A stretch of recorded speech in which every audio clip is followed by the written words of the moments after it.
Break के बाद स्वागत है आपका सी न्यूज भारत में।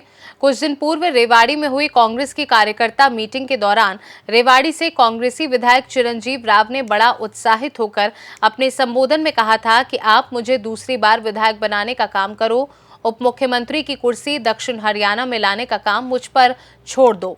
इतना ही नहीं, उन्होंने रेवाड़ी विधानसभा के लिए टिकट मिलने से पूर्व ही नामांकन की 9 सितंबर तारीख भी तय कर दी, जिस पर कांग्रेस के वरिष्ठ नेता दीपक बाबरिया ने आपत्ति व्यक्त करते हुए अपने बयान में कहा कि कुछ लोग टिकट और अपनी जीत को लेकर बेहद आश्वस्त हैं, लेकिन शायद वह पार्टी के नियमों से वाकिफ नहीं है। इस पर विधायक चिरंजीव राव ने क्या प्रतिक्रिया व्यक्त की, सुनिए। लोकसभा चुनाव खत्म हो गए, अब विधानसभा चुनाव का बिगुल बज चुका है, तारीखों का भी ऐलान हो गया और अभी आप वोट कर रहे हैं। किस प्रकार का सहयोग, समर्थन और रेस्पॉन्स? देखिए, आप जानते हैं कि आचार संहिता लगने के बाद हमारी तारीख भी आ गई 1 अक्टूबर की, तो उसके लिए लगातार मैं जनसंपर्क जा रहा हूँ। गाँव में, शहर में, ढानियों में हम जब जगह जाकर प्रचार कर रहे हैं। अभी मेरा डोर टू डोर का कार्यक्रम शक्तिनगर में चल रहा है और हमारी कोशिश ये है कि जो हमें समय मिला है इसके अंदर हम ज़्यादा से ज़्यादा लोगों तक पहुँचे, कांग्रेस पार्टी की नीतियों के बारे में बताएं और जो हमारी सरकार 2004 से 14 रही उनके कामों के बारे में लोगों को बता रहे हैं। लगता है कि कुछ चुनौतियां हैं इस वक्त चुनाव के अंदर। देखिए, आप जानते हैं हर चुनाव के अंदर चुनौती होती है, पर हम लोगों ने जो काम किया है पिछले 10 साल जब हम लोगों की सरकार रही और पिछले 5 सालों में जब से मैं विधायक बना हूँ, मेरी ये कोशिश रही है कि सभी वर्गों के लिए हम काम करें, समान रूप से विकास करने की हमारी पुरजोर तरीके से कोशिश रही। जितने भी मुद्दे थे इलाके के, चाहे सड़क के मुद्दे हों, चाहे गंदगी का मुद्दा हो, चाहे बेसहारा पशुओं का मुद्दा हो, गंदे पानी की समस्या हो,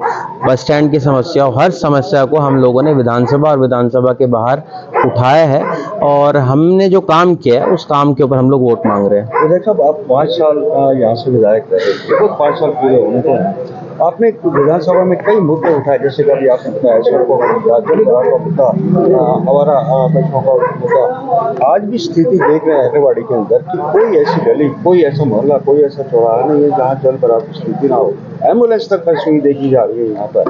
कारण क्या मानते हैं इसके पीछे कि या तो अधिकारी काम नहीं कर रहे या फिर उनको पर कोई कमांड नहीं है? देखिए, आज सच्चाई ये है, सरकार जब से ये बनी है पिछले 10 साल से आज हालात इतने खराब हैं और ये हालात तब हैं जब केंद्र में इनकी सरकार है, राज्य में इनकी सरकार है और नगर परिषद का चेयरमैन भी इनका है। उसके बावजूद भी आप देखिए पूरे शहर के अंदर गंदगी का ढेर है। स्वच्छ भारत का बहुत प्रोपेगेंडा मोदी जी की तरफ से किया जाता है, पर आप हालात आप देख रहे होंगे।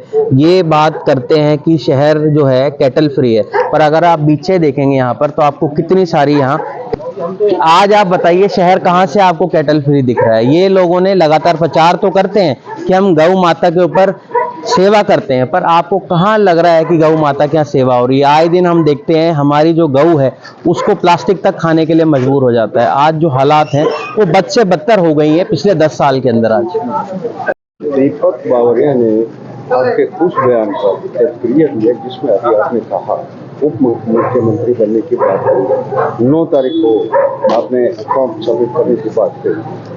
वो कह रहे कि या तो बहुत ज़्यादा ओवर कॉन्फिडेंस हैं कुछ लोग, देखिए, और या फिर उन्हें पार्टी के नियमों का नहीं। देखिए बटला जी, मैं आपको बताऊं कि मैं बहुत सालों से पार्टी के साथ जुड़ा हूं और शायद बाबरिया जी को हो सकता है मेरे जो बयान है उसको समझने में उनको शायद कुछ ऐसा लगा हो जो उनको समझ में हो सकता ना आया हो। मैंने ये कहा है कि हमारे इस इलाके की मांग है, क्योंकि पिछले 10 साल से हम लोग देख रहे हैं कि हमारी जब से यहाँ बीजेपी की सरकार आई है यहाँ प्रतिनिधित्व बिल्कुल नहीं दिया है बीजेपी ने। यहाँ केवल मात्र 1 मंत्री, और जब हम लोगों की सरकार यहाँ पर हरियाणा के अंदर थी तो 4-4, 5-5 मंत्री दक्षिण हरियाणा से आया करते थे। तो जो इलाका जो पिछड़ गया है, इस इलाके की बहुत पुरानी मांग है पिछले 10 साल से कि यहाँ कोई आए जो इस इलाके के लिए काम कर सके। उसके तौर के ऊपर पार्टी हाईकमांड हमारे लिए सर्वोप्रिय है और हमने हमारी मांग रखी है। इस बात का फैसला तो कांग्रेस हाईकमांड को करना है कि बनाती है नहीं बनाती, पर हमने हमारे इलाके की तरफ से इस मांग को पार्टी के आगे रखा है। और 9 तारीख का अपने नामांकन करने की भी बात है। देखिए, चुनाव तो मुझे लड़ना ही है, आपको पता है, और कांग्रेस पार्टी से हम जुड़े हुए हैं और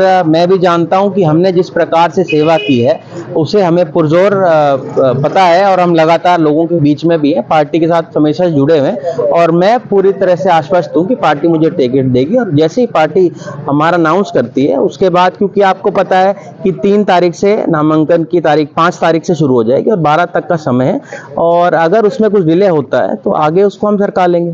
पिछली बार जीत हार का अंतर कुछ ज्यादा नहीं था, लगभग 1300 वोटों का था। इस बार क्या गणित रहने वाला? देखिए, पिछली बार आप जानते हैं कि मोदी जी का मैजिक पूरे देश भर में चल रहा था। 75 पार का नारा बीजेपी की तरफ से दिया हुआ था और जितने भी हमारे मीडिया, नेशनल मीडिया है, उसने ये बताया था कि केवल मात्र 4-5 सीटें कांग्रेस की आएंगी।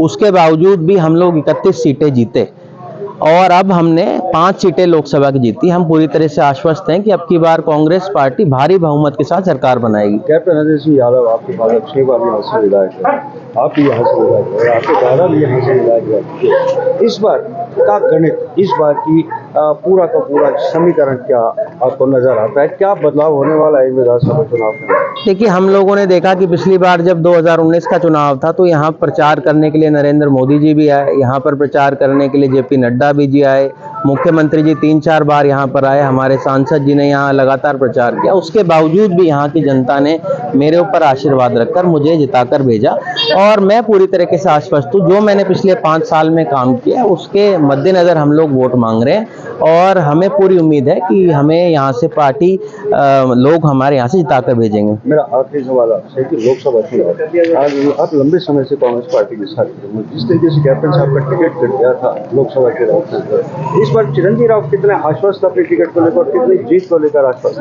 देखिए, मुझे पता है कि हम कांग्रेस पार्टी के एक समर्पित कार्यकर्ता हैं और इस बात का फैसला तो कांग्रेस पार्टी को और हाईकमांड को करना है। पर मेरे दादाजी 3 बार यहाँ से विधायक रहे, मेरे पिता सन 1989 से 2014 तक हमेशा हम लोग कांग्रेस पार्टी से यहाँ बनते आए। उसके बाद ही पार्टी ने हमें मौका दिया और मैं पूरी तरीके से आश्वस्त हूँ कि जिस तरह से हम लोगों ने काम किया है, ये तो फॉरगॉन कंक्लूजन हो गई है कि मुझे पता है कि पार्टी मुझे ही मौका देगी और हम लोग पार्टी के लिए, यहाँ के लोगों के लिए और इस समाज के लिए पुरजोर तरीके से काम करेंगे। रेवाड़ी से सी न्यूज संवाददाता चैन सिंह की रिपोर्ट। फिलहाल इस खास रिपोर्ट में बस इतना ही। देश और दुनिया की बाकी खबरों को जानने के लिए आप देखते रहिए सी न्यूज भारत।